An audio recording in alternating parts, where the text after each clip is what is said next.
This is an Islamic look at the end times. People are using these terms. People are reflecting on this. It comes out in the media, it comes in the movies, it comes in books. The idea of an apocalypse, the idea of the end of civilization, or the end of life as we know it. And so we are looking at the issue of the final countdown.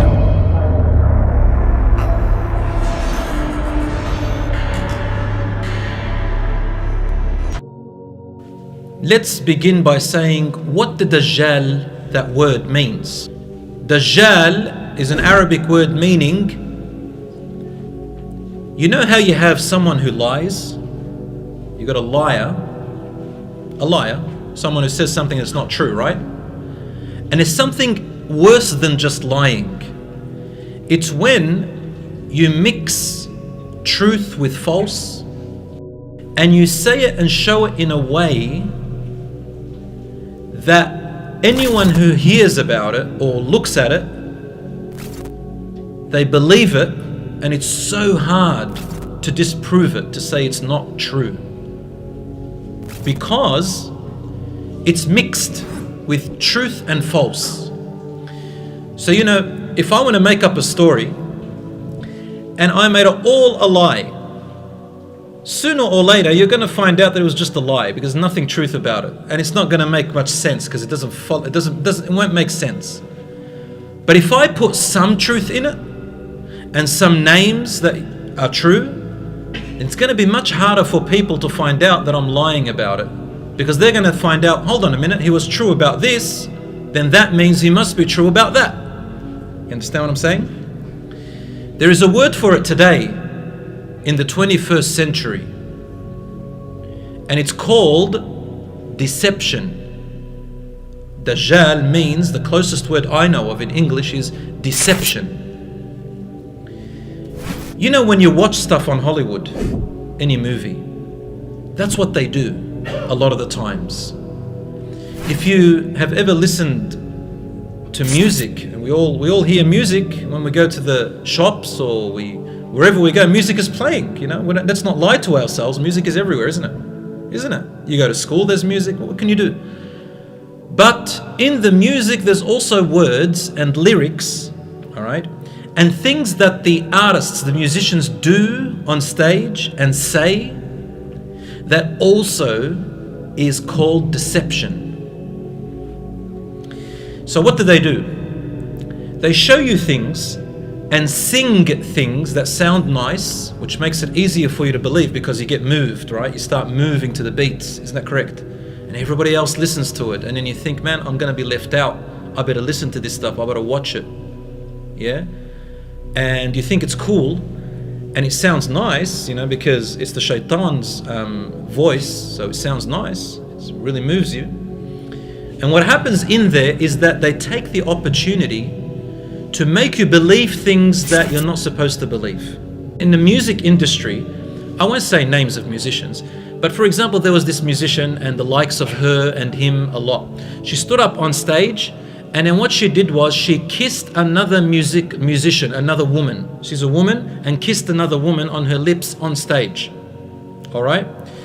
And that was only a few years back. And everybody goes, what? This is disgusting. This shouldn't be done. But what she said was, she goes, we musicians, we have a role to play.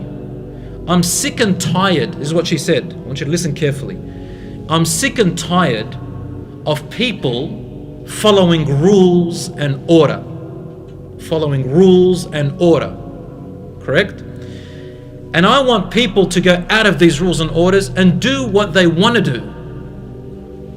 So I'm going to promote this relationship of woman with woman, right? And as time went on, it became normal. Isn't that correct? Normal. There's lots of things now that if you went 15 years back, they were so abnormal. Am I right? Now, they're normal. Do you know what I'm trying to say? I'm trying to say that there are things long time ago were not normal.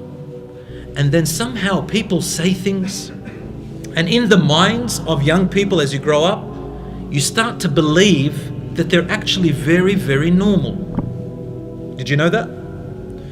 In Norway, there's an article that I read that there are people protesting. They're going to the government to say if they can marry their pets. Wallahi. And there are other people in Texas, in America and other places, they are saying to legalize something called pedophilia with children. And there are others who are saying we want to legalize incest. Brothers and sisters marrying each other. Brothers, do you know what I'm trying to tell you here? I'm trying to talk to you about the Dajjal. But before I talk about the Dajjal, did you know that things are going to happen before the Dajjal comes? You see, deception, which is to mix truth with lies and make people believe it and make it so hard to disbelieve it. That doesn't happen overnight.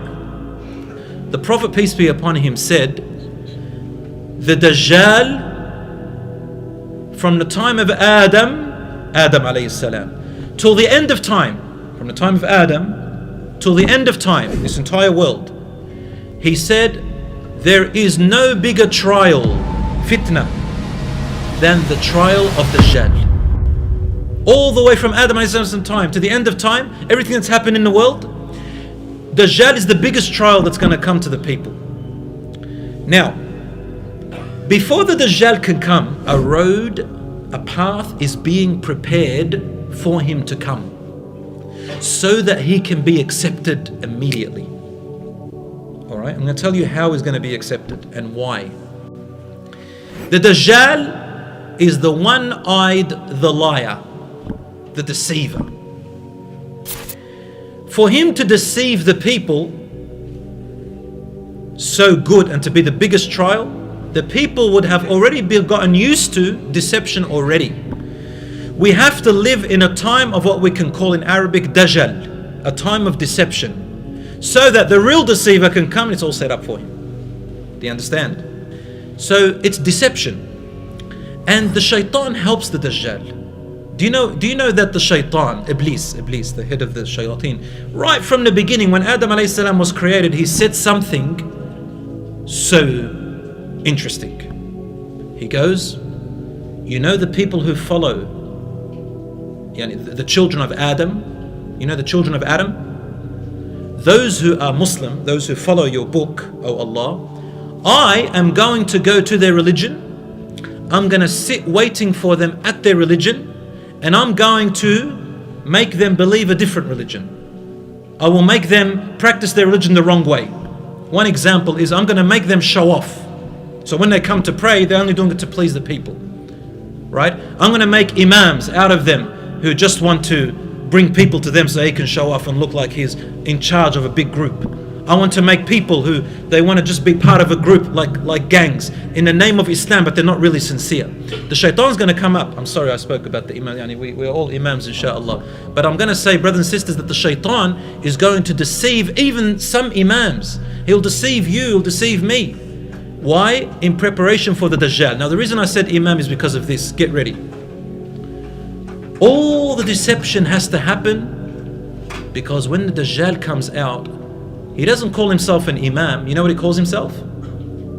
He calls himself Prophet Isa alayhi salam himself. He calls himself Prophet Isa. I am Prophet Isa. But he's lying. Listen to what the Prophet sallallahu alaihi wasallam said. He said, one night, he was going on Isra wal Mi'raj. So he said, Jibreel alayhi salam took me to the Kaaba. And I was praying at the Kaaba. This hadith is in Sahih Muslim for whoever wants to see it. He says, he took me in front of the Kaaba. And then after I finished, I looked to my right or left. And I see a young man. His hair is nice and long. It comes up to his shoulders. It's neither too straight nor too wavy. And it looks like water is on it, but it doesn't really have water. So it's got really beautiful, silky, shiny hair.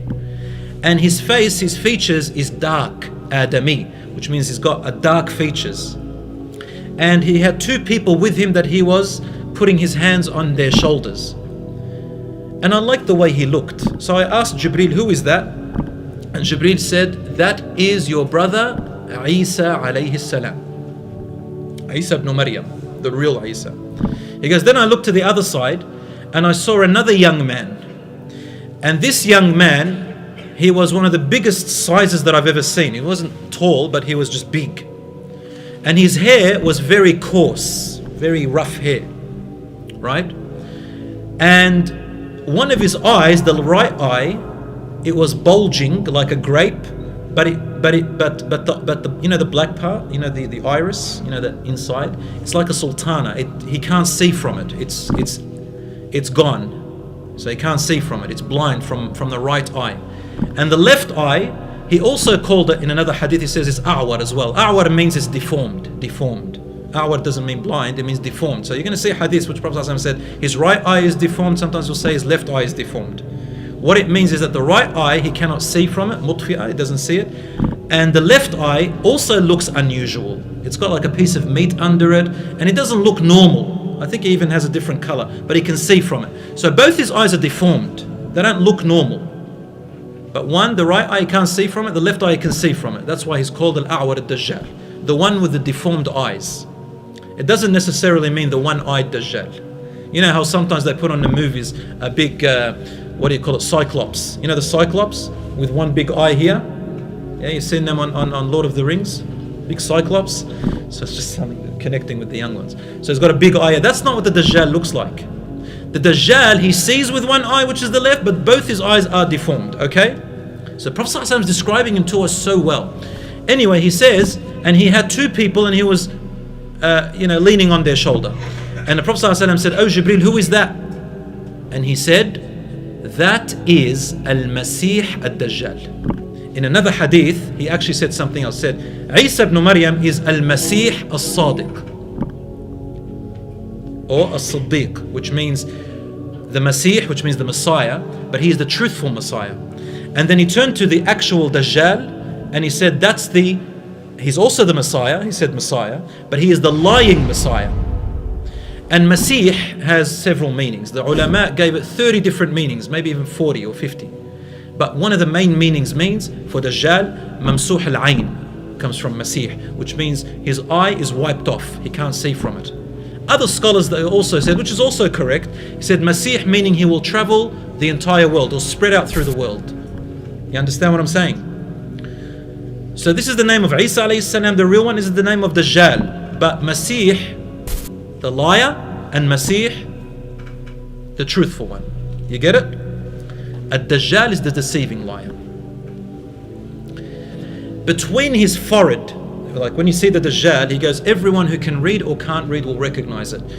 Bayna aynayhi, on his forehead, between his two eyes, so here, there is the word kafir or kufr, which means disbeliever. The Dajjal is kafir, which means he's showing you the wrong thing. Okay? And what will happen is that the Muslims will recognize it and stay away. It'll be very, very hard for them. And then people start following. And they follow him because he also shows miracles. Well, that's what he calls them. He calls them miracles. But Allah gave him certain trials. For example, the Prophet ﷺ told us that he will get to a mountain, a hill, and he will order all of its treasures to come out, and the treasures will be found very easily, as if they're serving him. He will order clouds to come and unite, and he will make the rain fall in lands that don't grow. And the people look and they go, oh wow, he gave us crops. And he starts doing all these things, right? The people who don't follow him, they live in hardship, in misery. They're going to get hungry, they're going to get thirsty. It's very, very hard on them. So the rest start following him. After a few days, what does he say? He says, I am God. I am your Lord. I am God. And then Dajjal will roam the earth.